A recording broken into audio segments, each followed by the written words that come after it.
जी नमस्कार दोस्तों। मैं हूं आशीष धनगर और आप देख रहे हैं आपका अपना चैनल द अहिल्या दस्तक।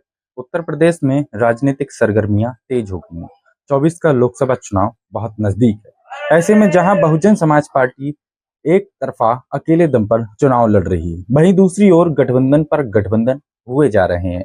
जहां एक तरफ एनडीए गठबंधन बन चुका है, वहीं दूसरी तरफ पीडीए गठबंधन बन चुका है। जहां पिछड़ा, दलित और अल्पसंख्यक की बात कांग्रेस और समाजवादी पार्टी दोनों मिलकर के कर रहे हैं। वहीं तीसरे गठबंधन ने पूरे देश भर में तहलका मचा रखा है। पूरे देश में चुनावी सरगर्मियां तेज कर दी हैं। जी हाँ दोस्तों, मैं बात कर रहा हूं पल्लवी पटेल द्वारा बनाया गया ये गठबंधन पीडीएम। पीडीएम यानी कि पिछड़ा, दलित और मुस्लिम। कहीं ना कहीं ऐसा देखा जा रहा था कि कहीं ना कहीं पिछड़े, अति पिछड़े के नाम पे इस देश में राजनीति होती है, लेकिन उसके बावजूद भी पिछड़े, अति पिछड़े और दलितों को उनके हक अधिकार ना मिल सके, ऐसा पल्लवी पटेल का कहना है। पल्लवी पटेल ही कहती हैं कि पिछड़ा, दलित और मुसलमान का केवल वोट लेने का काम सत्ता पक्ष के लोग करते हैं, लेकिन उसके बावजूद भी उनको किसी भी तरह की हिस्सेदारी शासन सत्ता में नहीं मिलती है। इन्हीं सब चीजों को देखते हुए पल्लवी पटेल और AIM के राष्ट्रीय अध्यक्ष असदुद्दीन ओवैसी जी के द्वारा अपना दल और AIM को मिला करके, इसमें कुछ छोटे दल भी शामिल हैं, प्रेमचंद बिंद जी भी शामिल हैं और राष्ट्रीय उदय पार्टी के राष्ट्रीय अध्यक्ष बाबूराम पाल जी भी शामिल हैं। इन सबको मिला करके पीडीएम बनाया गया है। पीडीएम में ये दावा किया जा रहा है कि उन दलों को हिस्सेदारी देने का काम पीडीएम करेगा जिन दलों को किसी भी दलों में शामिल नहीं किया गया। लेकिन सवाल खड़ा होता है कि इनने कहीं ना कहीं उस बड़ी भूमिका को छोड़ रखा है जिसको कहीं ना कहीं शायद साथ तो लेना था। जी हाँ दोस्तों, मैं बात कर रहा हूँ पिछड़ा, दलित और मुस्लिमों का जो ये गठबंधन बनाया गया, यानी कि पीडीएम के नाम से जो उत्तर प्रदेश के अंदर, उत्तर प्रदेश की राजनीति में नई सरगर्मियां तेज करने के लिए जो गठबंधन बनाया गया है, इसमें कहीं ना कहीं दलितों के नाम पर एक भी कोई बड़ा दलित चेहरा शामिल नहीं। ना तो चंद्रशेखर आजाद इसमें शामिल हैं, ना ही मायावती जी शामिल हैं। यानी कि बहन जी को शामिल करने के बाद में शायद इनकी तकदीर बदल सकती है, क्योंकि दलितों के नाम पे अभी भी कहीं ना कहीं ऐसा महसूस हो रहा है कुछ लोगों को कि ये वोट लेने का काम करें। हालांकि वोट भी ऐसे मिलने वाला नहीं है दलितों का, क्योंकि कोई भी बड़ा दलित चेहरा इनके पास है ही नहीं। पिछड़ों के नाम पे बाबूराम पाल जी, प्रेमचंद बिंद जी शामिल हैं इसमें कोई दो राय नहीं है। और स्वयं दल बनाने वाले लोग भी जो है पिछड़ा दल से ही आते हैं।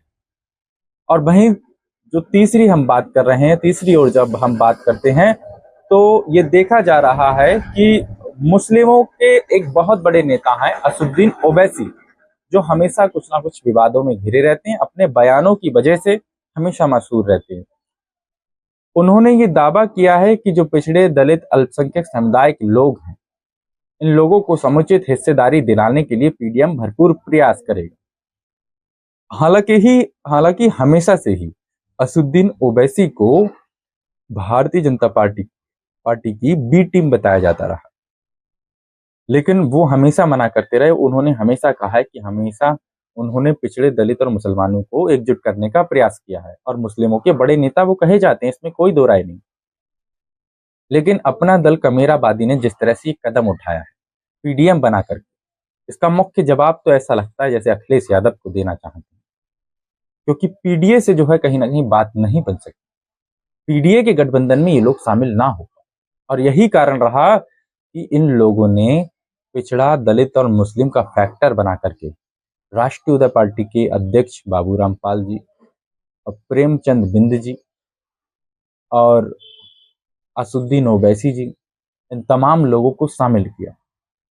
और भी बहुत सारे जो छोटे छोटे दल रह गए, जिनको कहीं हिस्सेदारी ही नहीं मिल पा रही, जो किसी भी दल में सेट नहीं हो पा रहे, और वो छोटे दल हैं। छोटे दल इसलिए कह रहे हैं, या तो वो दल कहीं ना कहीं उनका वोट बैंक छोटा है। वोट बैंक जाति का समीकरण के आधार पर छोटा नहीं है, लेकिन वोट बैंक, वोट प्रतिशत उनको मिल नहीं पा रहा, उनकी पार्टियों को नहीं मिल पा रहा। यही कारण है उनके छोटे होने का, और कोई कारण नहीं है उनके छोटे होने का। तो साथियों, कहीं ना कहीं ऐसा देखा जा रहा है कि मायावती जी को जब तक बहन जी को नहीं लेंगे ये लोग, तब तक कहीं ना कहीं दलितों का जो उन्होंने नाम लिया है वो चेहरा शायद पूरा नहीं हो सकेगा।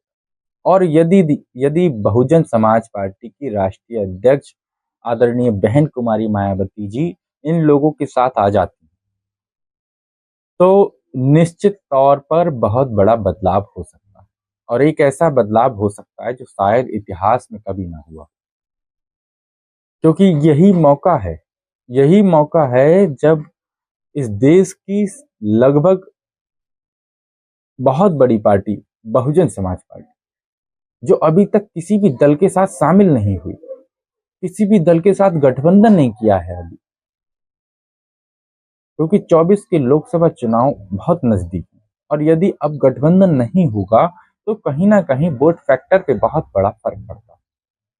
बहुजन समाज पार्टी का इतिहास कहीं ना कहीं उठा करके देखा जाए तो हमेशा से ही दलित, पिछड़े और अति पिछड़ों को सम्मान देने का काम कहीं ना कहीं बहुजन समाज पार्टी ने किया है।